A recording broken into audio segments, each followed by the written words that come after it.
Hello जी, कैसे हो सारे? This is Love Babbar and welcome to the channel CodeHelp. ये हमारा लेक्चर नंबर 23। यहाँ पे हम बात करने वाले मैथमेटिक्स फॉर डीएसए। डीएसए के अंदर थोड़े बहुत मैथमेटिकल कॉन्सेप्ट अगर मुझे पता हो तो बड़ा फायदा हो जाएगा।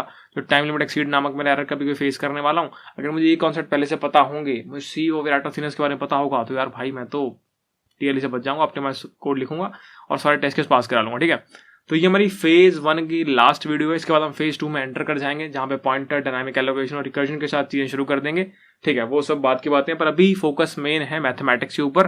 अच्छे अच्छे कॉन्सेप्ट सीखने वाले हैं, बहुत सारा होमवर्क देने वाले हैं। मेहनत के लिए तैयार हो जाएं। स्टार्ट करते हैं प्राइम नंबर्स के साथ। चलो आ जाओ। ठीक है, तो मैंने आपको बोला कि दोस्त स्टार्ट करते हैं प्राइम नंबर के साथ। ठीक है, एक बार आपको वार्म अप करा देते हैं। प्राइम नंबर का ऑलरेडी कोड हम पहले एक बार लिख चुके हैं यार। ठीक है, मैंने आपको क्या बोला कि यार आपको ना इनपुट में n मिला है और आपको आउटपुट में बताना है कि यार ये प्राइम है या नहीं है। आपने बोला भैया सुना सुना तो लग रहा था, पहले एक बार कोड कर चुके हैं। मैंने कहा हाँ भाई बिल्कुल कर चुके हैं। मान लेते हैं कि आपको इनपुट में दिया हुआ है 10, तो आप क्या करते थे? 1 2 3 4 5 6 7 8 9 10। तो आप क्या करते थे? 1 और 10 के बीच में जितने भी नंबर हैं, इन सारे नंबर को यूज करते थे। आपको जो n है 10 है, उसको डिवाइड करते थे इन सारे नंबर से। आई कहाँ से है? 2 से लेके 9 तक।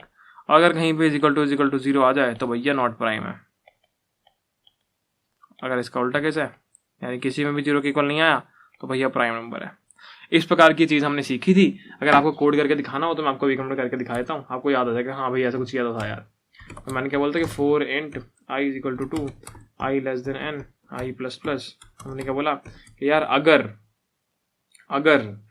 अगर हमने क्या बोला, अगर हमारा n modulus i is equal to 0 आ गया, नहीं हमारा रिमाइंडर 0 आ गया, तो भैया फॉल्स रिटर्न कर दो। ठीक है, और यहाँ पे बाहर तक आ गए तो इसका मतलब कोई भी डिवाइड नहीं कर पाए फुली, तो भैया 2 रिटर्न कर दो। सिंपल।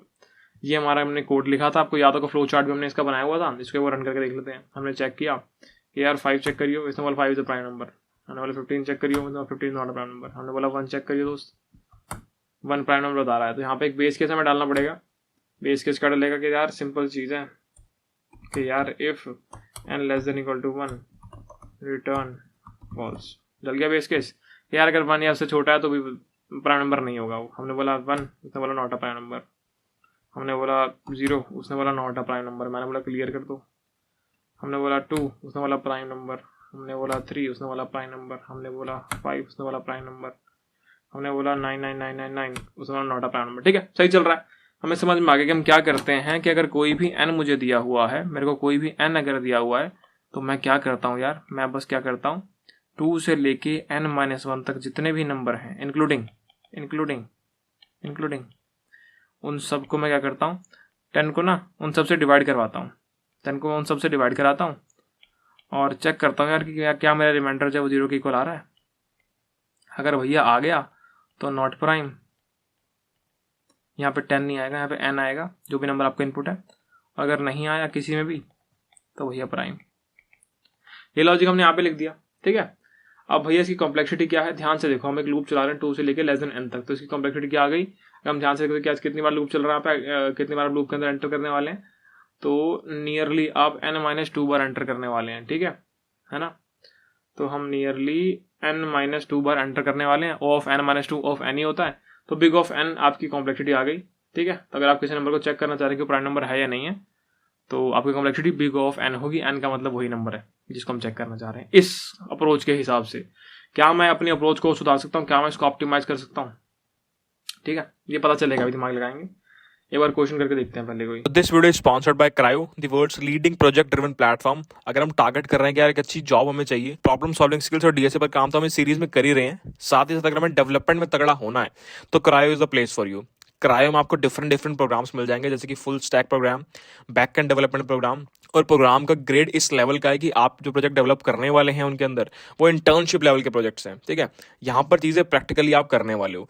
हर प्रोग्राम के एंड में आपके इतने प्रोजेक्ट होंगे कि आपका रिज्यूमे बहुत तगड़ा हो जाएगा। इतना ही नहीं, यहाँ पर एक फेलोशिप प्रोग्राम भी है जिसमें आपको प्लेसमेंट की गारंटी दी जाती है कि एक प्रोडक्ट बेस्ड कंपनी में आपकी प्लेसमेंट करवा दी जाएगी।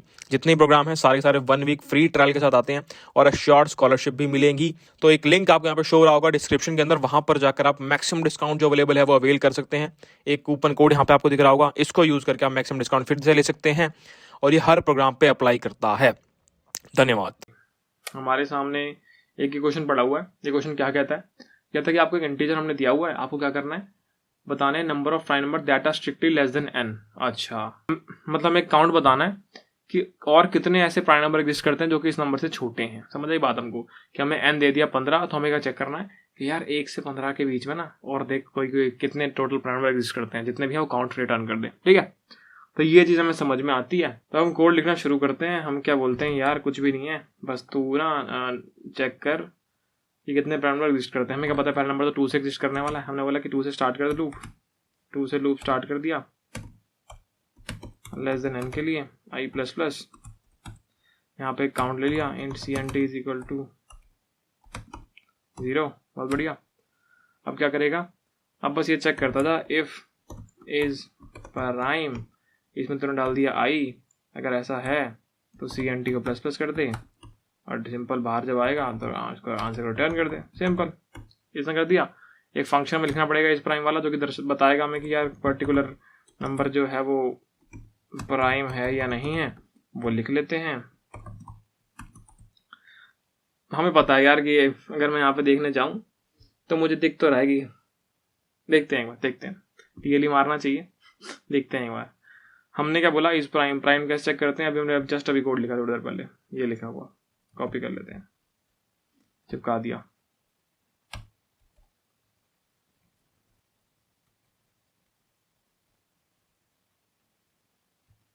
ठीक है, तो इस प्रकार आपने ये कोड लिख लिया और यहाँ से आप इसको चला के देख लेते हैं, रन करते हैं एक बार, देखते हैं सही चल भी रहा है कि नहीं चल रहा। हमने रन किया इसको और चल तो सही रहा है। सारे टेस्ट केस पे चलाते हैं एक बार, सही चल रहा है, सही चलेगा, सही चलेगा, सही चलेगा, बहुत बढ़िया। एन की वैल्यू मैक्सिमम क्या हो सकती है, एक बार एच केस चेक कर लिए, 0 वाला मैक्स हो सकती है 50 लाख आपकी मैक्स वैल्यू हो सकती है। मान लिया 5। ठीक है, मैं इसको टेस्ट किया, सही चल रहा है कि नहीं चल रहा। तो अगर ये सही चल गया तो हमारा लॉजिक तो सही है बिल्कुल, मतलब कोड के लॉजिक में तो कोई दिक्कत नहीं है। टीएलई मार गया बटे, जो कि एक्सपेक्टेड था, हमें टीएलई मार जाएगा। अब यानी कि मुझे कोई ऐसा सोल्यूशन देखना है जो कि यार थोड़ा अच्छी कॉम्प्लेक्सिटी वाला हो, और ये तो क्योंकि मुश्किल हो गया है। यहाँ पे क्या हो रहा है, आपके हर नंबर के लिए आप चेक करने जा रहे हैं, तो यहाँ पे कॉम्प्लेक्सिटी आपकी बहुत भयंकर हो गई। कैसे वो पता लगा भैया, देखो समझाता हूँ आपको मैं। यहाँ पे क्या हुआ, आप 2 के लिए चेक करने का एक बार कि यार ये प्राइम है या नहीं है ना, गए, इसी कुछ कॉम्प्लेक्सिटी हुई। मैं आपको बोल सकता हूँ कि यार 2 बार आपने इसमें आपने 2 कंपैरिजन किए होंगे, ऐसा कुछ किया होगा, टोटल 2 तक गए होंगे वर्स्ट केस में। 3 के लिए गए, 3 बार किए होंगे, 4 के लिए गए, 4 बार किए होंगे। ऐसे करते करते जो आपका n होगा उसके लिए भी आप n तक जाओगे। तो इन छोड़ा आपको समझ में आ रहा है कि आपका n स्क्वायर कॉम्प्लेक्सिटी यहाँ पे दिख रही है आपको कि हाँ ऑफ n स्क्वायर आपकी कॉम्प्लेक्सिटी है, n जो है आपका इनपुट है। ठीक है, n स्क्वायर के केस में 10 की पावर 12 कंप्यूटेशन मार जाएगा, और हमारा 1 सेकंड में आजकल की मशीन सिर्फ 10 की पावर 8 के आसपास कंप्यूटेशन करती हैं। तो टीएलई मारना था, हमें पता था इस चीज़ के बारे में। इसको हम ऑप्टिमाइज कैसे कर सकते हैं, इस चीज़ को समझते हैं। अब हमारे दिमाग में एक एल्गोरिथम आने वाली है जिसका नाम है सीव ऑफ इराटोस्थेनस। हो सकता है प्रोनाउंसिएशन में गलती हो रही हो, पर मैं ऐसे बोलता हूँ, सीव ऑफ इराटोस्थेनस। हो सकता है स्पेलिंग में भी गलती हो, बट मैं ऐसे लिखता हूँ। ठीक है, टेस्ट केस पास होने चाहिए, वो इंपॉर्टेंट है, वो करवाएंगे हम। ठीक है, तो हमें क्या पता लगा कि हमें ऐसे सारे के सारे नंबर निकालने हैं जो कि प्राइम नंबर्स हैं और स्ट्रिक्टली लेस देन n है। ठीक है, बहुत बढ़िया। अपर बाउंड में दे रखा कि इसके ऊपर मत जाना, इसके नीचे नीचे वाले सारे प्राइम नंबर निकाल के देखो और मैं काउंट बताता हूँ मुझे क्या होगा वो काउंट। हमने बोला ठीक है, हो जाएगा। चलो एक चीज आपको बहुत प्यारी दिखाता हूँ मैं, जो कि आप भी बोलोगे हाँ भैया बात तो ठीक है।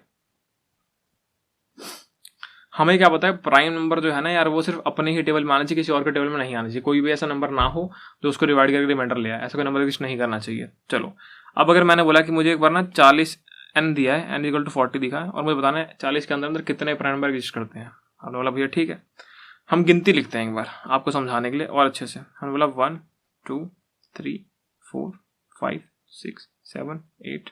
ठीक है, तो यहाँ पे सबसे पहली चीज यार 1 तो हम कभी कंसिडर करते नहीं। अपना लूप हमेशा हम कहाँ से लाते हैं, अपना लूप हमेशा कहाँ से लाते हैं, हम अपना लूप हमेशा 2 से चलाने वाले, तो हमें पता ही है ना। और जो लास्ट नंबर 40 उसको भी कंसिडर हम नहीं करते, क्योंकि यार लेस देन n बोला हुआ उसने। तो बचा क्या हमारे पास टोटल ये स्पेस, इतना स्पेस बचा, इतने स्पेस को हमें कंसिडर करना है और इसमें हमें चीज़ें निकालनी है। हमने क्या किया, हमने सबसे पहले चेक किया यार हमने क्या बोला स्टार्टिंग में ना, हमने सबको ही मान लिया था कि सारे के सारे प्राइम नंबर हैं। हमने क्या बोला, अगर मैं लिखूं तो मैंने मान लिया था कि यार mark every number as a prime number. मैंने बोला कि सबको ना स्टार्टिंग में प्राइम नंबर ही मान ले, सारे प्राइम नंबर है। अब बस हम कट करते जाएंगे, देखो कैसे। अब मैं 2 पे जब मैं 2 पे आया तो मैंने मान रखा यार 2 तो प्राइम नंबर है, 2 तो प्राइम नंबर है, क्योंकि इसको किसी ने फॉल्स नहीं कर रखा, मैंने इसको पहले से प्राइम नंबर मार्क किया हुआ है। बट जो बंदे 2 के टेबल में आ रहे हैं उनको नॉन प्राइम कर दे। तो इसने क्या किया, 4 नॉन प्राइम कर दिया, 6 नॉन प्राइम कर दिया, 8 नॉन प्राइम कर दिया, 10 नॉन प्राइम कर दिया, 12, 14, 16, 18, 20, 22, 24, 26, 28, 30, 32, 34, 36, 38। ठीक है, तो ये सारे के सारे नंबर नॉन प्राइम मार्क कर दिया आपने। ठीक है, बाल खराब हो गए, बाल खराब हो गए, बाल खराब हो गए। तो ये सारे के सारे नंबर आपने नॉन प्राइम मार्क कर दिए, बहुत बढ़िया। तो हमें ये समझ में आ गया अब तक कि चलो यार 2 तो एटलीस्ट हमारा एक प्राइम नंबर है। अब हम आगे बढ़ जाते हैं, हम 3 के केस में आते हैं। हमने बोला 3 तो कटा नहीं है, यानी ये प्राइम नंबर है, हमने इसको रख लिया प्राइम है। बट जो 3 के टेबल में आते हैं उन सबको नॉन प्राइम कर दो। हम गए 6 नॉन प्राइम कर दिया, 9 नॉन प्राइम कर दिया, 12, 15, 18, 21, 24, 27, 30, 33, 36, 39। बहुत बढ़िया। अब हम कहाँ गए, अगला नंबर हमने बोला 5 प्राइम है दोस्त, बट 5 के टेबल में आने वाला कोई भी प्राइम नहीं है। तो हम गए आगे, हमने बोला 15 काट दो, 10 काट दो, 20 काट दो, 25 काट दो, 30 काट दो, 35 काट दो, 40 काट दो। इस प्रकार हम आगे गए, हमने बोला 7 यार प्राइम नंबर है, बट 7 के टेबल वाले प्राइम नंबर नहीं है, उन सब काटो। 7 वाला 14 काट दो, 21 काट दो, 28 काट दो, 35 काट दो। ठीक है, आगे गए, हमने बोला यार 11 एक प्राइम नंबर है, बट इसके टेबल वाले प्राइम नंबर नहीं है। हमने बोला 22 काट दो और 33 काट दो। बहुत बढ़िया। हम आगे गए, हमने बोला 13 एक प्राइम नंबर है, बट इसके टेबल वाले प्राइम नंबर नहीं है। 26 काट दो और 39 काट दो। बहुत बढ़िया। फिर हमने बोला 17 एक प्राइम नंबर है, बट इसके टेबल वाले 34 नहीं होगा। हमारा 19 एक प्राइम नंबर है, बट 38 नहीं होगा। हमारा 23 एक प्राइम नंबर है, बट 46 चलो रेंज में ही नहीं आ रहा। हम आगे गए 29 एक प्राइम नंबर है, बट 58 नहीं होगा। और उसके बाद हम गए 31 एक प्राइम नंबर है। उसके बाद हम आगे गए 37 एक प्राइम नंबर है। तो हमें क्या दिख गया कि 40 से कम टोटल कितने प्राइम नंबर हैं। ध्यान से अगर हम देखते हैं 1 2 3 4 5 6 7 8 9 10 11 12। तो इसका आंसर जो है आउटपुट क्या आ जाएगा, 12। ठीक है, तो आपको समझ में आ गई ये चीज़ यार, कि आपकी जो अप्रोच है वो आपको समझ आ गई कि स्टार्टिंग में सबको प्राइम नंबर मार्क कर दो। ठीक है, फिर जो टेबल में आ रहा है, जो टेबल में आ रहा है उसको नॉन प्राइम मार्क कर दो, उसको नॉन प्राइम मार्क कर दो। ठीक है, इतना सही तो काम करना है, इससे ज्यादा काम ही नहीं करना। सिंपल, ये हमारी सीवा विराटा सीरीज थी। इतना सा गेम खेलना था यार, बहुत सिंपल गेम थी ना। एक बार इसको इम्प्लीमेंट करके देखें तो आपको और आसान लगेगी कि हाँ भैया है तो आसान है सही में। चलो चलो, तो अगर मैं इसको हम रीसेट करते हैं एक बार, तो मैं यहाँ पे कोड लिखना शुरू कर देता हूँ। बहुत आसान कोड है। सबसे पहले मुझे काउंट रखना पड़ेगा। काउंट क्या है, 0। फिर मैंने एक वेक्टर बना लिया, एरे बना लिया जो आपका मन करे, बूल टाइप का। इसका नाम मैंने दे दिया प्राइम, और इसको मैंने कितने साइज का बनाया, n+1 का बना दिया। क्यों बना n+1 का भाई, मतलब मैं वो -1 वाला इंडेक्स वाला चक्कर नहीं चला, इसलिए मैंने एक साइज बड़ा ही बना दिया n+1। और मैंने सब में क्या डाल दिया, शुरू में ट्रू डाल दिया। बहुत बढ़िया। अब मैंने क्या बोला कि यार सब में ट्रू डाल दिया, बट 0 और 1 जो होता है वो नॉन प्राइम नंबर है, तो ऐसा करो उनको अपडेट कर दे। मैंने बोला prime of 0 is equals to prime of 1 is equal to false. बहुत बढ़िया, ये भी कर दिया। अब मैंने 2 से स्टार्ट किया यार, int i equal to 2, i less than n, i++, इतना कर दे। इसके बाद चेक कर क्या करंट नंबर प्राइम नंबर है। अगर करंट नंबर एक प्राइम नंबर है तो इस केस में क्या कर, सबसे पहले तो काउंट बढ़ा दे। बढ़ा दिया, बहुत बढ़िया। इसके बाद क्या कर,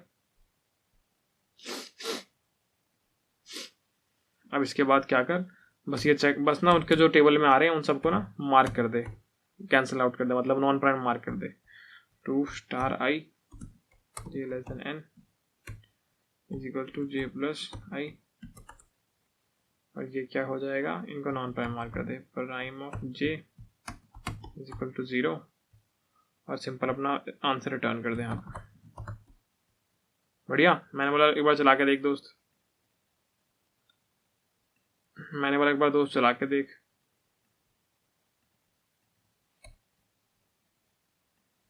मैंने बोला दोस्त एक बार चला के देख, रन कोड करा। नॉर्मल केस पे होगा ये, ठीक है। तो खाली पड़ा हुआ है। एग्जाम्पल टेस्ट के चलाओ, रन करो, चल गए। इसका वर्स्ट केस क्या है, एज केस क्या है, 5 8 10 की और 6। इसको चला के देखो एक बार, 5 1 2 3 1 2 3। पिछली बार टीएलई मार गया था ये, अब देखते हैं। सही चल गया, ठीक है। तो हमें अब तक क्या दिखा, हमने क्या किया है। हमने सबसे पहले एक हमने एरे बना लिया, वेक्टर बना लिया, जहाँ पे हमने सारे नंबर्स को ट्रू मार्क कर दिया। फिर हमने क्या बोला, 0 और 1 को ना फॉल्स मार्क कर दो क्योंकि प्राइम नंबर नहीं होते हैं। फिर 2 से स्टार्ट करो और लेस देन n तक जाओ। हर एक नंबर को चेक करो, क्या करंट नंबर एक प्राइम नंबर है। अगर वो एक प्राइम नंबर है तो सिंपल सी चीज़ है, काउंट को इंक्रीज कर दो। और क्या करो, उस नंबर के टेबल में जितने भी नंबर आ रहे हैं, यहाँ पे ध्यान से देखो, हमने क्या किया, 2 मल्टीप्लाई से स्टार्ट किया और बस i प्लस करते जा रहे हैं। तो उस नंबर के टेबल में जितने भी नंबर आ रहे हैं उन सबको नॉन प्राइम मार्क कर दो। यही हमने एल्गोरिथम अभी सीखी थी, यहाँ पे बात करते थे इस चीज़ के बारे में, वही हमने इंप्लीमेंट कर दिया और हमारी गेम सॉल्व हो गई। इस प्रकार हम इसको सबमिट कर देते हैं और हमारा आंसर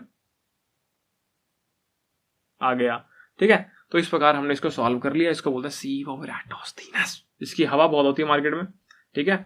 और सीपी वाले बंदों को अच्छे से आता है, वो तो इसके मैक्रो बना बना के सेव करके लेके घूमते हैं। उनके कोड में आप देखोगे, कभी किसी सीपी वाले बंदे का कोड देखना, ऊपर आपको मैक्रो में कोड लिखा हुआ दिख जाएगा।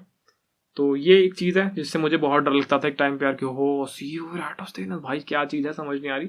बट चीज़ें बहुत आसान हो चुकी है अब समय के साथ साथ, आपको भी समझ में आराम से आ चुका होगा। भाई इसमें तो कुछ था नहीं, डर क्यों लग रहा था आपको, ऐसी वाइब आ चुकी है आपको, ठीक है। अब यहाँ पे ध्यान से देखिए भाई, एक बार कॉम्प्लेक्सिटी समझाओ, एक बार कॉम्प्लेक्सिटी क्या होगी इसकी। मैंने बोला दोस्त अभी समझा देते हैं। ध्यान से अगर देखो, अगर ये total number of element n है जो कि हमें दिख रहे हैं, n क्या है, टोटल नंबर ऑफ एलिमेंट। हमने देखा ना 1 से लेकर 40 तक। सबसे पहले आपने 2 के नंबर जो हैं, जो 2 के टेबल में आते हैं, उन सबको मार्क किया कि एक प्राइम है बाकी सारा नॉन प्राइम है ना। तो आपने टोटल कितने नंबर होंगे, वो n/2 नंबर होंगे। फिर आप 3 पे गए थे, 3 पे आपने 3 के जितने टेबल वाले थे उन सबको मार्क किया, प्राइम या नॉन प्राइम, n/3। ऐसे ही 5 वाले को आपने किया था, ऐसे ही आपने 7 वाले को किया था, ऐसे ही आपने 7 के बाद 11 वाले को किया था, ठीक है। इस प्रकार आपकी ये चीज़ें चल रही थी। तो ये आपके टोटल नंबर ऑफ आइटरेशन बोल लो या जो मर्जी बोल लो, कंपैरिजन बोल लो, जो मर्जी बोल लो। n कॉमन आ गया, 1/2 प्लस 1/3 प्लस 1/5 प्लस 1/7 प्लस 1/11, ऐसे करते करते आप आगे बढ़ जाओगे। और हमें क्या दिख रहा है भाई, ये तो एक हार्मोनिक प्रोग्रेशन है प्राइम नंबर की। HP ऑफ प्राइम नंबर दिख रहा है आपको, ठीक है। तो इसको सॉल्व जो हम करते हैं तो ये आता है दोस्त log ऑफ log n, ठीक है। और यहाँ पे हमारा ये n मल्टीप्लाई हो ही रहा है, तो ये n स्टार हो गया, ये हमारा O में आ गया। तो इस प्रकार की आपकी कॉम्प्लेक्सिटी होगी, आपकी टाइम कॉम्प्लेक्सिटी आ गई। इस प्रकार of n log of log n आपकी टाइम कॉम्प्लेक्सिटी होगी। भैया ये कैसे आया log ऑफ log n? मैंने बोला दोस्त बहुत आसान है। आपके बीटेक में आपने टेलर सीरीज नामक कोई चीज़ पढ़ी होगी, एक बार उस पर नजर मारना, आपको समझ में आएगा क्यों। इन डेप्थ अपन डिस्कस नहीं करेंगे कि ये कैसे आया, क्योंकि कोई आपसे पूछने नहीं वाला है ऐसे बैठ के कि मुझे समझा कैसे आया ठीक है। एक नज़र फिर भी मार लेना टेलर सीरीज के बारे में, कैसे इसको आप सॉल्व करोगे टेलर सीरीज का यूज करके, और उससे थोड़ा आपका फायदा हो जाएगा। डन है। तो हमें ये चीज समझ में आ गई, टाइम कॉम्प्लेक्सिटी निकाल ली हमने और हमने सीव का कोड भी कर लिया। अब अगर मैं आपको बोलूं दोस्त, आपको एक होमवर्क करना है यहाँ पे। सबसे पहली चीज, दिमाग लगेगा, पहले बता रहा हूँ, टेंशन मत लेना, आराम से 1.5-2 घंटे भी लग जाए तो भी लगा देना और सॉल्व करना। होमवर्क क्या है, चल लिखते हैं। हमारा होमवर्क है यहाँ पे सेगमेंटेड सीव क्या होता है वो पढ़नी है, हमें उसको कोड करना है। सेगमेंटेड सीव ये करना है यार, ठीक है। ये आपका होमवर्क है, इसको करना है। आगे बढ़े, अगली जगह चलते हैं। अगला है हमारा GCD, ठीक है।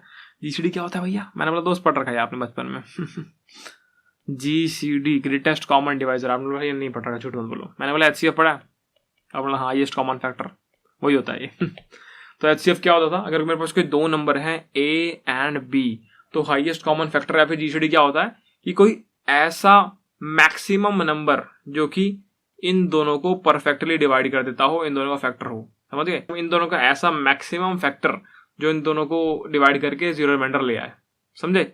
अगर मैं बात करूं 24 और 72 के बारे में, तो इनका HCF क्या आएगा? हम बचपन में कैसे निकालते थे, मैं दिखाता हूं आपको निकाल के। आप देखते थे 24 कैसे लिखते हैं हम, 2 मल्टीप्लाई, रुको, अच्छा ऐसे लिखते हैं हम, बचपन में जैसे लिखते थे वैसे करके दिखाता हूँ आपको। तो हम बचपन में कैसे लिखते थे यार, हम बचपन में ऐसे लिखते थे 24 है, ऐसा कर लेता हूँ 2 12 2 6 2 3 3 1 इस प्रकार। फिर 72 लिख लिया हमने, ये क्या होता 2 36 2 18 2 9 3 3 3 1। तो मैं क्या लिखता 24 और ये 72। 24 में क्या आ गया 2 मल्टीप्लाई 2 मल्टीप्लाई 2 मल्टीप्लाई 3, और यहाँ क्या आ गया 2 मल्टीप्लाई 2 मल्टीप्लाई 2 मल्टीप्लाई 3 मल्टीप्लाई 3। हमने इसको मिलाया, इसको मिलाया, इसको मिलाया, इसको मिलाया, 2 मल्टीप्लाई 2 मल्टीप्लाई 2 मल्टीप्लाई 3, ये क्या आ गया 4, ये आ गया 6, 4 और 6, ये क्या आ गया 24। इस प्रकार हम बचपन जब मैं बोलता हूँ सेकंड थर्ड क्लास में, इस प्रकार से एचसीएफ हम निकाला करते थे, आपको याद होगा। तो हमारा एचसीएफ या जीसीडी इस केस में जहाँ पे 24 72 की बात कर रहा हूँ, आपका 24 आने वाला है, ठीक है। ऐसे बचपन में हम निकाला करते थे, आपको याद होगा। तो बेसिकली होता क्या है, जीसीडी एक ऐसा फैक्टर जो कि मैक्सिमम है और इन दोनों ही नंबरों को परफेक्टली डिवाइड कर सकता है, रिमाइंडर 0 ला सकता है। 24 को 24 से डिवाइड करोगे रिमाइंडर 0 आएगा, 24 को 72 से डिवाइड करोगे, 72 को 24 से डिवाइड करोगे तब भी 0 ले आएगा वो रिमाइंडर, ठीक है। तो ये आपका जीसीडी होता है। भैया इसमें क्या सीखने वाले हैं हम, मैंने बोला दोस्त बहुत आसान चीज़ है, एक एल्गोरिथम होती है यूक्लिड एल्गोरिथम, उसके बारे में पढ़ने वाले हैं। ये एल्गोरिथम क्या कहती है, ये एल्गोरिथम कहती है यार कि GCD of A comma B, यानी अगर ए कॉमा बी का, ए और बी का जीसीडी निकालना है तो वो कैसे निकलेगा, वो निकलेगा GCD of X minus Y, वो निकलेगा GCD of A minus B comma B, इस प्रकार। तो ये आपके सामने एक फॉर्मूला है और इसका यूज करके आप जीसीडी निकाल सकते हैं। अगर इसको मैं और थोड़ा सा इम्प्रोवाइज कर दूं तो आप इसको इस बार लिख सकते हैं, इसको आप लिख सकते हैं GCD of A mod B comma B, समझे। तो आपके पास ये दो तरीके आ गए हम जीसीडी निकालने के लिए, आप इसको आराम से देख के सॉल्व कर सकते हैं। मैं इसको बहुत आसान तरीके से आपको समझा सकता हूँ, भी रिकर्जन का यूज करके कोड करके दिखा सकता हूँ, बट यहाँ पे इशू ये है कि मैंने आपको रिकर्जन भी पढ़ाया नहीं, रिकर्जन हम बाद में पढ़ने वाले हैं, तो हम इसको रिकर्सिवली तो अभी सॉल्व नहीं करेंगे, कोड नहीं करेंगे, बाद में कर सकते हैं। अभी मैं आपको दिखाता हूँ इसको अपन आइटरेटिवली कैसे कोड करने वाले हैं। ध्यान से समझते हैं एक बार कोड क्या कह रहा है, कोड क्या कह रहा है समझते हैं एक बार, ये लॉजिक जो है। भैया पहले ये बताओ इसका प्रूफ कैसे है, मतलब मैं कैसे मान लूँ कि यार ये फॉर्मूला कैसे आया, मुझे तो पता नहीं चल रहा। मैं बोलता हूँ पता लगाने की नीड भी नहीं है, इसको मान लिया आपने कि चलो ये फॉर्मूला है, अगर बात आती है प्रूव करने की तो इंडक्शन से प्रूव कर लो, ठीक है। प्रूफ नहीं खेलने वाले यहाँ पे हम, हमें फॉर्मूला पता लग गया, अगर हमें प्रूव करने का मन है तो दोस्त मैथमेटिकल इंडक्शन पढ़ा हुआ आपने, मेरे हिसाब से 11th क्लास में था, है ना, तो उसका यूज करके 11th में था या 9th में था, भूल गया मैं, बट था, उसका यूज करके आप प्रूव कर लो, कोई दिक्कत नहीं, हो जाएगा, ठीक है। तो लिंक आप बोलोगे मैं ऐड कर दूंगा प्रूफ के लिए, तो वो कोई दिक्कत नहीं है। अभी हम बात करके हम फॉर्मूला पता लग गया कि यार ये यूक्लिड एल्गोरिथम है और इसका मैं यूज करके अपना जीसीडी निकाल सकता हूँ, ठीक है। बहुत ज्यादा मतलब ना ये क्वेश्चन आ जाते हैं एचसीएफ एलसीएम वाले, तो इनको फॉर्मूला पता होता है जिन लोगों को, वो कर लेते हैं, जिनको नहीं पता होता वो मुंह देख रहे होते हैं एक दूसरे का। तो आपको पता है तो आप मुंह नहीं देखोगे। तो आपको क्या पता लग गया यहाँ पे अब कि यार मुझे जीसीडी निकालते जाना है जब तक मेरा कोई भी एक एलिमेंट, मतलब यहाँ पे कोई भी एक पैरामीटर, या तो ये पैरामीटर या तो ये पैरामीटर 0 ना हो जाए, तब तक मुझे ये वाला फॉर्मूला लगाते जाना है कि यार जैसे मैंने बोला कि जीसीडी निकालो 72 का और 24 का, तो आपने क्या बोला, कुछ नहीं माइनस करना है, आपने बोला कि जीसीडी निकाल लेता हूँ किसका, आपने बोला जीसीडी निकाल लेता हूँ, माइनस तो करना है, तो आपने 20 माइनस कर दिया, कितना हो गया 52, 52 4 48, ये हो गया 48 का 24, ठीक है। फिर आपने बोला इसको फिर दोबारा फॉर्मूला लगाता हूँ, ये वाला, ये क्या हो गया जीसीडी ऑफ 24 का 24, ठीक है। फिर क्या हो गया जीसीडी ऑफ 0 का 24, अरे दोस्त 0 हो गया, यानी ये आंसर है। इस प्रकार निकालना है, जब एक एलिमेंट 0 हो जाएगा तो जो दूसरा बचा हुआ होगा वही आंसर होगा दोस्त, इतनी सी बात थी, ज्यादा कोई रॉकेट साइंस था नहीं, है ना। तो इस प्रकार आपको ये चीज करनी थी और आपको ये समझ में आ चुकी है, डन है। अब आगे बढ़ते हैं, तो मैं आपको कोड करा हुआ दिखा देता हूं दोस्त। यहाँ पे हम चलते हैं gcd.cpp, चलो हाँ, तो हमने क्या बोला, दो नंबर इनपुट में दे दो, ए और बी, और मैंने क्या किया उसको एक वेरिएबल में स्टोर कर लिया, इंट आंसर करो GCD of A comma B, function मैंने ऊपर क्रिएट किया हुआ है और उसको मैंने यहाँ प्रिंट करा दिया कि ए और बी का जीसीडी जो है वो ये है आंसर, ठीक है। ऊपर हम गए, हमने क्या बोला अगर ए 0 है तो बी आंसर है, अभी हमने देखा कि कोई भी एक 0 का दूसरा वाला आंसर होना चाहिए, अगर ए 0 है तो बी आंसर है, अगर बी 0 है तो ए आंसर है, सिंपल चीज। बट अगर दोनों में से कोई भी 0 नहीं तो क्या करोगे यार, तो एक को 0 बनाओगे ना यार, कैसे बनाओगे वो देख लेते हैं एक बार। हम लोग यार जब तक ये आपस में इक्वल नहीं हो जाते तब तक क्या करो, अगर ए, सिंपल चीज है यार, आप बस माइनस करो, जो भी बड़ा नंबर है उसमें छोटे वाले को माइनस करो, तो इतना करना चाह रहे हैं। तो हमने क्या बोला, क्या जब तक आपस में इक्वल नहीं है, अगर ए बड़ा है तो ए में से माइनस कर दो बी को, नहीं तो अगर नहीं है तो इसका तो हमने क्या बोला कि यार जब तक आपस में इक्वल नहीं है, अगर ए बड़ा है तो ए में से बी माइनस कर दो, नहीं तो बी में से माइनस कर दो। समझ रहे मेरी बात? 2 नंबर आपको दिए हुए हैं, जो सा भी बड़ा होगा उसमें से छोटे वाले को माइनस कर देना और इस फंक्शन को चलाते रहना। जैसे यहाँ पे हमने देखा यार पहले 72 बड़ा था तो 72 में 48 कर दिया, फिर आगे बढ़ाया, फिर 48 में 24 माइनस कर दिया, 24 में 24 माइनस कर दिया, इस प्रकार आ गया। जब एक 0 हो जाएगा तो वही हमारा आंसर दूसरा वाला एलिमेंट हो जाएगा। ठीक है, तो जीसीडी के बारे में थोड़ा और इन डेप्थ आपको पढ़ने का मन हो कि भैया यार मजा नहीं आया, थोड़ा सा और जीसीडी मिलता तो मजा ही आया था। मैंने कहा दोस्त ये लिंक मैं यहाँ पे अटैच कर दूंगा डिस्क्रिप्शन के अंदर, इसको उठाना। मुश्किल से 5 मिनट की रीडिंग है, 5 मिनट की रीडिंग में आपको जीसीडी से बिल्कुल चैम्प हो चुके होंगे आप। और एक फॉर्मूला आपको मैं और बता देता हूँ, वो क्या है, एक चीज तो आपने सीख ली, जीसीडी आप ए और बी से कैसे निकाल सकते हैं। मान लेते हैं कि एलसीएम से भी आपको रिलेशन चाहिए कि एलसीएम और जीसीडी आपस में कैसे रिलेट करते हैं, तो सिंपल है। मैंने क्या बोला, मैंने बोला LCM of A comma B multiply GCD of A comma B is equals to A multiply B. बहुत बढ़िया, इस रिलेशन को भी आप यूज कर सकते हैं आपके क्वेश्चन को सॉल्व करने के लिए। आप समझ गए कि LCM multiply HCF is equal to product of 2 numbers, simple. तो इस प्रकार हमने इसको कोड कर लिया। क्या ये बहुत मुश्किल था? बिल्कुल भी मुश्किल नहीं था। ठीक है, तो आपको ये चीज समझ में आ गई कि ठीक है आइटरेटिव वे में इसको इस प्रकार किया था। मैं कह रहा हूँ ये रिकर्सिवली तो मजाक है, रिकर्सिवली लिखते आप बोलोगे अरे भैया इतना आसान कोड क्यों पढ़ाया आइटरेटिव वे में, हमें रिकर्सिवली पढ़ाते। पढ़ेंगे वो भी, बट अभी आइटरेटिव पढ़ते हैं, रिकर्जन जब सीख लेंगे तो वो भी करेंगे। ठीक है, तो हमें समझ में आ गया जीसीडी कैसे निकालना है। कोई भी एलिमेंट 0 है तो भैया दूसरा वाला एलिमेंट आंसर है। यहाँ पे क्या लिखा हुआ है, अगर ए 0 तो बी आंसर है, अगर बी 0 तो ए का आंसर है। नहीं तो क्या करो, बड़े वाले में से छोटे वाला माइनस कर दो, बस, और कुछ भी नहीं करना। खत्म, डन है, इतना करना है। इतनी सी बात थी यार, सिंपल सी चीज थी। अब आपने ये कोड समझ लिया, ठीक है, जीसीडी किस प्रकार कोड किया जाता है, तो ये भी आपके लिए एक चीज हो चुकी है। अब मैं आपको बोलता हूँ यार अगले टॉपिक पे चलते हैं हम, जो कि है फास्ट पावर और मॉड्यूलो अरिथमेटिक्स। इसकी बात कर लेते हैं एक बार। ठीक है, मॉड्यूलो तो हम ऑलरेडी पढ़ चुके हैं। मॉडुलस ऑपरेटर आपको मैंने पढ़ाया था ना यार, कि जैसे मान लो कोई भी एक नंबर है उसको मैं मॉड कर रहा हूँ n के साथ, तो मुझे पता है कि मेरा आंसर हमेशा क्या आएगा, 0 से लेके n-1 तक, है ना, इंक्लूडेड।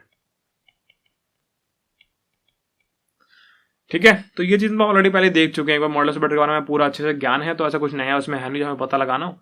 बट हाँ, प्रॉपर्टी क्या है और किस प्रकार से मैं फॉलो कर सकता हूँ, तो इसलिए मैं आपके लिए एक रिसोर्स अटैच किया, वो आप देखना एक बार। ये देखो, अब आते हैं वापस हमारे अगले क्वेश्चन पे। मॉड्यूलर अरिथमेटिक थोड़ा सा समझना चाह रहे हैं।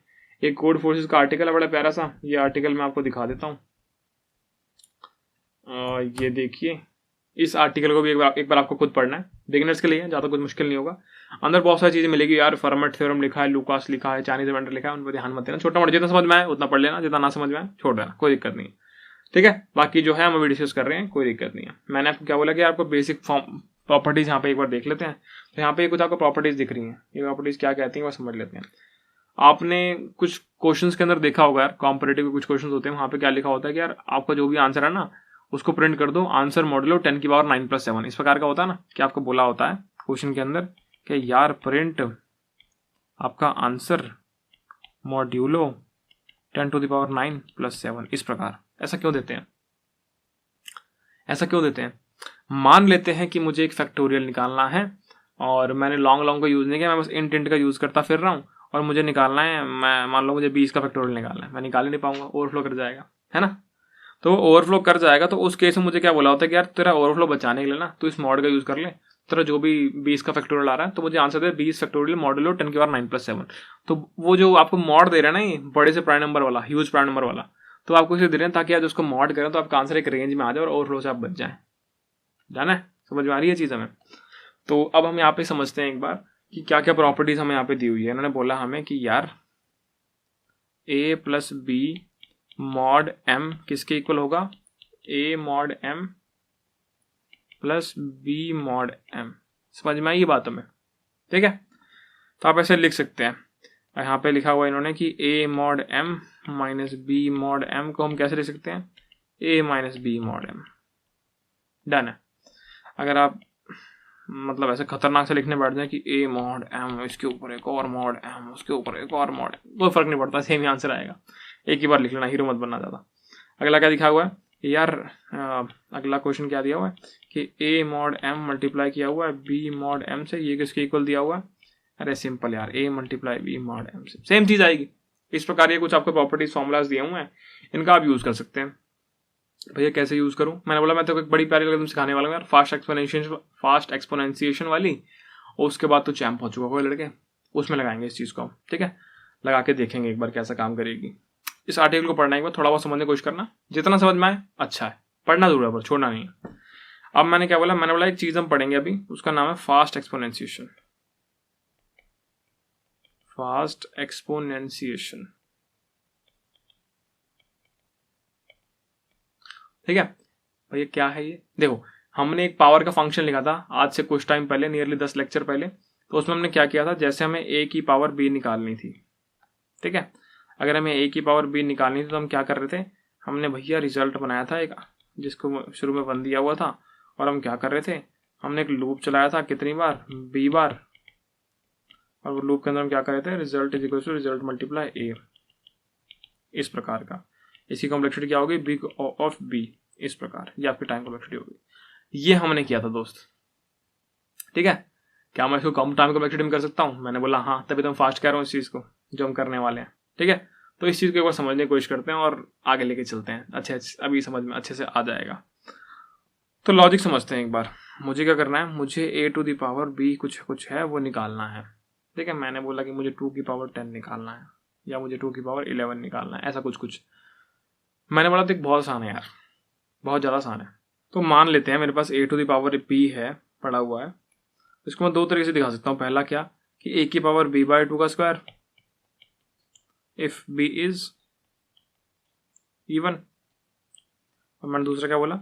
a की पावर b बाय 2 का square multiply a if b is odd, ये वाला केस, ठीक है? तो ये चीज में समझ में आ रही है? एग्जाम्पल के लिए अगर 2 की पावर 10 हो तो मैं कैसे दिखा सकता हूँ कि यार 2 की पावर 5 का स्क्वायर, बिल्कुल सही बात है।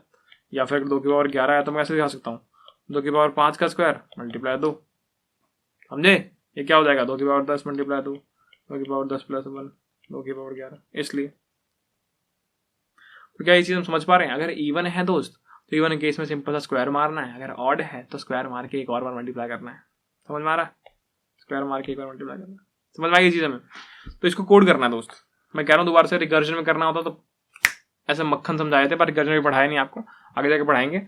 तो अभी आइटरेटिव वे में चलते हैं और थोड़ा समझने की कोशिश करते हैं। क्वेश्चन पे चलते हैं एक बार।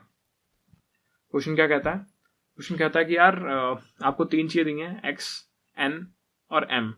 आपको x की पावर n मॉड्यूलो m निकालना है। बहुत बढ़िया, समझाते हैं आपको क्या हुआ है। इसने बोला आपको x दिया हुआ है, आपको n दिया है और m दिया हुआ है, ठीक है? आपको निकालना है x to the power n, ठीक है? और पूरे का मॉड, इस प्रकार।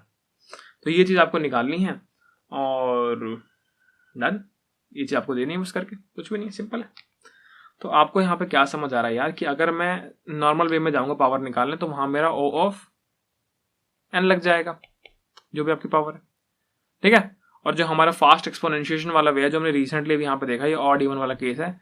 यहाँ पर अगर मैं निकालूंगा इसकी कॉम्प्लेक्सिटी तो लॉग ऑफ n हो जाएगा। कौन सी टाइम कॉम्प्लेक्सिटी अच्छी है? मैंने बोला ये वाली अच्छी है, फास्ट एक्सपोनेंशिएशन वाली। तो इससे करो ना दोस्त सॉल्व, है ना? इसे सॉल्व करते हैं, आसान भी है कोड करना।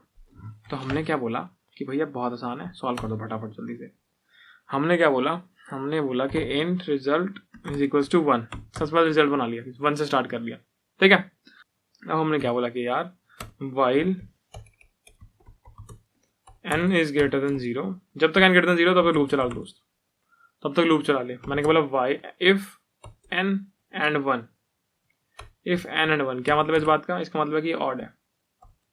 ऑड वाले केस में मुझे क्या करना था? ऑड वाला केस यहाँ पे देखें एक बार, तो आपको बस स्क्वायर निकालना। ऑड वाले केस में आपने क्या करना था? ऑड वाले केस में कुछ भी नहीं था। ऑड वाले केस में हमें बस एक्स्ट्रा एक ऐड कराना और स्क्वायर करना है। तो मैंने बोला कि यार कुछ भी नहीं है, result is equal to result multiply A, extra एक ऐड करा दिया।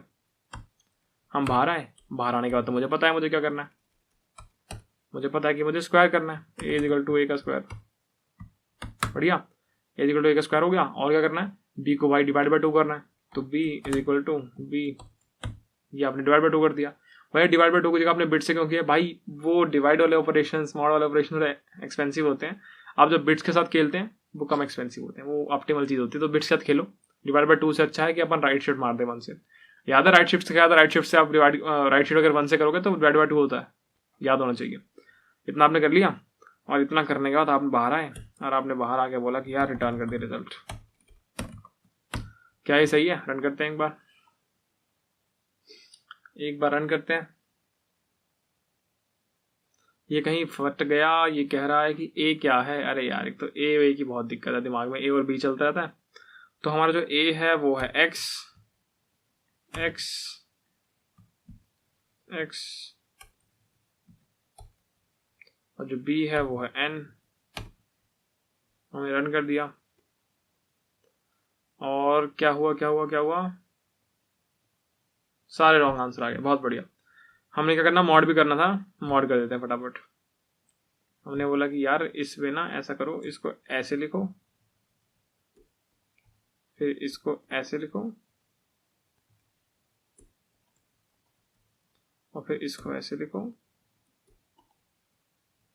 Modulo M. आपने हर जगह जाके मॉड्यूलो एम लगा दिया कि यार चलो ठीक है, मैं फालतू की टेंशन नहीं लेता, मैं फटाफट हर जगह जाके लगा देता हूँ। Modulo M. अब हम रन करते हैं एक बार।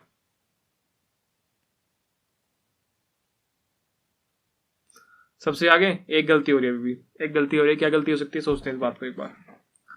कहाँ गलती कर रहे होंगे अभी हम, समझते हैं। पहले एक बार वाले लॉजिक देख लेते हैं एक बार यार। हमने यहाँ पे क्या किया, हमने इस नंबर को मॉड एम कर दिया तो वो रेंज में आ गया होगा, फिर इस नंबर को भी रेंज में कर दिया, मॉड एम कर दिया, रेंज में आ गया होगा, और फिर जो टोटल मल्टीप्लाई करके आया उसको फिर से मॉड एम कर दिया तो आपका रिजल्ट में मॉड एम आ चुका होगा। तो यार अगर रिजल्ट में ऑलरेडी आप मॉड के ही आंसर में है तो यहाँ पे करने की नीड नहीं थी मेरे हिसाब से, ये करना ही नहीं चाहिए हमें। इसके बिना हमारा सारे टेस्ट के पास हो जाएंगे, कोई दिक्कत नहीं होनी चाहिए। ठीक है, सही है। फिर यहाँ पे हमने एक्स को देखा, एक्स को हमने मॉडर्न कर दिया, फिर इस वाले एक्स को भी मॉडर्न कर दिया, ओवरऑल प्रोडक्ट जो यहाँ से आए इन दोनों का उसको भी मॉडर्न कर दिया। ठीक है, बढ़िया चल रहा है, कोई दिक्कत नहीं है। अब हमने क्या बोला, हमें क्या पता कि ये सब जो है ना यार, एक बार इसकी कंस्ट्रेंट देख लेते हैं। जो आपका एक्स है वो 10⁹ में लाई कर सकता है, बहुत बढ़िया, 10⁹ में लाई कर सकता है वो। ठीक है, तो इस केस के अंदर ये हो सकता है, ठीक है, कि ये दोनों बिल्कुल एक्सट्रीम केस हो, बहुत बढ़िया। तो यहाँ पे मुझे ना इसके प्रोडक्ट को, ये जो प्रोडक्ट यहाँ पे आ रहा है, हो सकता है कि इंटीग्रेशन से बाहर निकल जाए, तो मुझे इसको लॉन्ग में सेव करना पड़ेगा। तो मैंने क्या किया, मैंने 1 लॉन्ग से इसको मल्टीप्लाई करा दिया, टाइप कास्ट कर दिया, बेसिकली मैंने इसको टाइप कास्ट कर दिया। ठीक है, मैंने रन कर दिया कोड।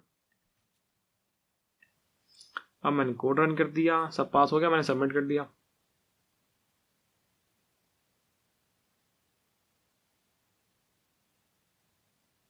ठीक है, तो हमें पता है यार इंटीजर तो 32 बिट का होता है, 32 बिट में यानी 2 की पावर 31, यानी कि 10⁹9 की रेंज आपके पास है।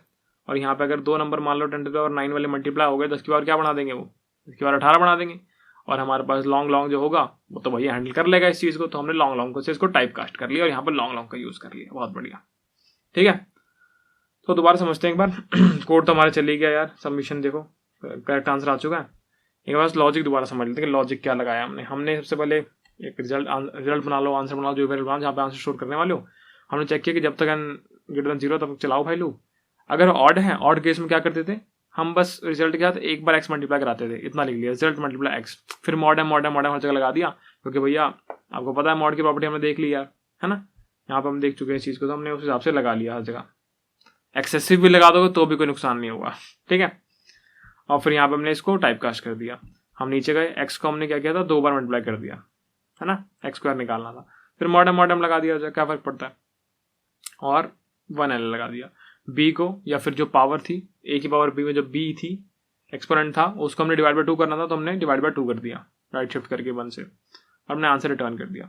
तो इस प्रकार हमने अपना मॉड्यूलर वाला गेम, फास्ट एक्सपोनेंशिएशन वाला गेम भी आपको सिखा दिया, और ये टेस्ट केस भी सारे पास करवा दिए। तो आपको ये चीज़ समझ में आ चुकी है। अब हमने आप क्या बोला कि हमने अब तक क्या सीख लिया, हमने अब तक सीख लिया यार, सीव सीख ली, सीव ओवर एटोस्थीनस, और मैंने आपको होमवर्क में दे दिया सेगमेंटेड सीव देख के आने के लिए। सेगमेंटेड सीव देख के आओ एक बार, ठीक है। फिर हमने क्या देखा, फिर हमने GCD देख लिया यार, हमने GCD का फॉर्मूला देख लिया, और हमने GCD और LCM में क्या रिलेशन है वो भी देख लिया। फिर हमने क्या देखा, हमने फास्ट पावर देख लिया यार, फास्ट पावर का कोड किस प्रकार लिखना होता है, इसका कोड भी देख लिया वैसे हमने। और साथ ही साथ इसको करते करते हमने मॉड्यूलर अरिथमेटिक भी देख ली थोड़ी बहुत, क्या ठीक है, मॉड्यूलर अरिथमेटिक किस प्रकार होती है। मैंने आपको इसका एक आर्टिकल शेयर कर दिया, वो आपको पढ़ना है। मैंने आपको इसका भी आर्टिकल शेयर कर दिया, वो भी आपको पढ़ना है, ठीक है। अब और होमवर्क क्या है भैया हमारे लिए, देखो ये तो थी हॉट टॉपिक्स जो कि बार बार आते रहते हैं। अगर मैं आपको बोलूँ कि यार कुछ और टॉपिक्स भी हैं जो कभी कभी पूछे जाते हैं, अगर आप कर लेंगे तो आपका फायदा हो जाएगा। तो वो टॉपिक्स क्या है, होमवर्क में लिख देता हूँ यहाँ पे मैं, वो आपको एक बार पढ़ने हैं यार, ठीक है। टाइम निकालो और पढ़ो उनको जाके। जैसे एक आपको होता है pigeon hole principle, pigeon hole principle, ठीक है। इससे क्वेश्चन होते हैं 3-4 क्वेश्चन करोगे समझ में आ जाएगा, आसान है, बहुत आसान है, ज़्यादा मुश्किल नहीं है कुछ भी। फिर आपका आता है एक कैटलान नंबर, कैटलान नंबर पढ़ लेना बस एक बार, इसकी सीरीज ही है, कुछ खास मुश्किल नहीं है, मुश्किल से 5 मिनट लेंगे आपके। और रियल लाइफ एप्लीकेशन कहाँ यूज़ हो रहा है, कैसे रिलेट करना है वो भी देखना। ट्रीज में बेसिकली एक MCQ बनता है कैटलान नंबर का, बाइनरी सर्च ट्री का, वो जब हम पढ़ाएंगे ट्री आपको सिखा देंगे तब। फिर आपको पढ़ना है एक बार inclusion exclusion principle, inclusion exclusion principle, ठीक है। ये 3 चीज़ें आपने करनी है। अब मैं बोलूँ कि एक क्वेश्चन भी सॉल्व करना है, वो क्वेश्चन क्या है, फैक्टोरियल ऑफ अ नंबर। भैया तो हम कर चुके हैं पहले दोस्त, हम कर चुके हैं, हम इंट का यूज़ करके कर चुके हैं। पर हम वहाँ पे अगर 12 का निकालने जाएंगे तो इंटीजर ओवरफ्लो कर जाएगा। तो मान लो अगर आपको 212 का फैक्टोरियल निकालना है, मान लेते हैं कि मॉड m करके निकालना है, तो कैसे निकालोगे, एक बड़े नंबर का फैक्टोरियल मॉड m करके, m की वैल्यू जो है वो है 10⁻9 + 7, ये आपको सॉल्व करना है, ठीक है। 212 का फैक्टोरियल निकाल के दिखाओ मुझे, प्रिंट करके दो आउटपुट में 212 फैक्टोरियल मॉड m है 10⁻9 + 7, ये वाला क्वेश्चन आपको सॉल्व करना है। सॉल्व करोगे तो बहुत सारी चीज़ें दिमाग में खुल जाएंगी, ठीक है। तो आज बहुत सारा होमवर्क है, आप बोलते ना भैया होमवर्क कम दे रहे हो बात करके, बहुत सारा होमवर्क दिया हुआ मैंने आपको आज, तो ये पूरा होमवर्क करना है यार, ठीक है। और जितने हम क्वेश्चंस करते हैं कॉम्प्लेक्सिटी निकाला करो, कमेंट सेक्शन में मुझे बताया करो क्या कॉम्प्लेक्सिटी है, और ताकि मुझे पता लगे पढ़ रहे हैं बच्चे। और इस वीडियो में इतना ही। हमने भैया आपने बहुत सारे टॉपिक छोड़ दिए हैं, मैंने बोला क्या, आपने बोला यार भैया चाइनीज एलिमेंटल थ्योरम कौन बताएगा, मैंने कहा अच्छा। भैया लूकास थ्योरम कौन बताएगा, मैंने कहा अच्छा। भैया फर्मेट्स लिटिल थ्योरम कौन बताएगा, मैंने कहा अच्छा। भैया प्रोबेबिलिटी के क्वेश्चन नहीं करवाया आपने, मैंने बोला दोस्त ये सब चीज़ें जब नीड आएगी तब पढ़ाऊंगा, ये सब चीज़ें नीड होगी तो डेफिनेटली पढ़ाऊंगा, मना नहीं कर रहा, ठीक है। आगे जाके मन करेगा हाँ ठीक है ये क्वेश्चन मुझे करवाने हैं, इन क्वेश्चन से पहले मुझे बच्चे को ये पता होना चाहिए, मुझे यूलर 5 फंक्शन सिखाना है, ठीक है। ये सारी चीज़ें मुझे सिखानी है तो मैं बता दूंगा दोस्त, जिस चीज़ की जब जरूरत पड़ेगी मैं तब पढ़ा दूंगा।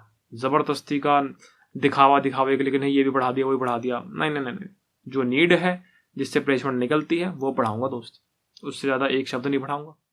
आपका मैं दोबारा क्लियर कर रहा हूँ, कोर्स का इंटेंशन मेरी सिर्फ ये है कि मैं आपकी प्लेसमेंट लगवा सकूँ, उससे ज़्यादा कुछ नहीं, उससे कम कुछ नहीं, बस, ठीक है। तो विश्वास करें, जितना पढ़ा रहे हैं उतना करते चलें, और लीड कोड पे क्वेश्चन सॉल्व करते रहें। साथ साथ 2 आर्टिकल दिए पढ़ने के लिए वो पढ़ना, क्वेश्चन दिए सॉल्व करने को क्वेश्चन करना, 3 कॉन्सेप्ट दिए पढ़ने के लिए वो 3 कॉन्सेप्ट पढ़ना, और कमेंट सेक्शन में मुझे बता के जाना कि मज़ा आ रहा है कि नहीं आ रहा। टाइम बताया था आपको मैं, तो आप ना मेहनत देखो, मैं मेहनत कर रहा हूँ तो मैं दिखा भी रहा हूँ आपको, ताकि आप मेहनत करें। टाइम क्या हो रहा है, 4:56 हो रहे हैं शायद, 4:56, और इस सुबह के शूट कर रहा हूँ। और आज तारीख भी देख लो एक बार, क्या तारीख है, दिख रही होगी आपको तारीख, मतलब अरे हो जा, ठीक है। तो 21 तारीख होगी मेरे हिसाब से, आज 21 तारीख है। और आज ये वीडियो अभी एडिटर साहब हमारी छुट्टी पे गए हुए हैं, मुझे खुद एडिट करनी है, एडिट करूँगा और एडिट करके सुबह तक आपको वीडियो मिलेगी। तो अगर कोई मेहनत कर रहा है पढ़ाने में तो भाई साहब पढ़ने में तो मेहनत लगाओ। वैसे तो मुझे उम्मीद नहीं है कि यहाँ तक कोई बच्चा देख भी रहा होगा अगर देख रहे हो तो बता देना भैया, यहाँ तक वीडियो देखी थी हमने, मैं आश्चर्यचकित हो जाऊंगा यार, भैया इतनी दूर तक देखता है कोई वीडियो, पढ़ते हैं बच्चे। तो इसमें इतना ही, मिलते हैं आपसे अगली वीडियो में, तब तक के लिए bye bye, tata see ya. Basic maths थी, और भी कॉन्सेप्ट बहुत है, पता है मुझे, ज़रूरत होगी डेफिनेटली पढ़ा देंगे, भागेंगे नहीं दोस्त, बुलाए करवा के जाएंगे तो खत्म करवा के जाएंगे, डन है। चलो बाय बाय।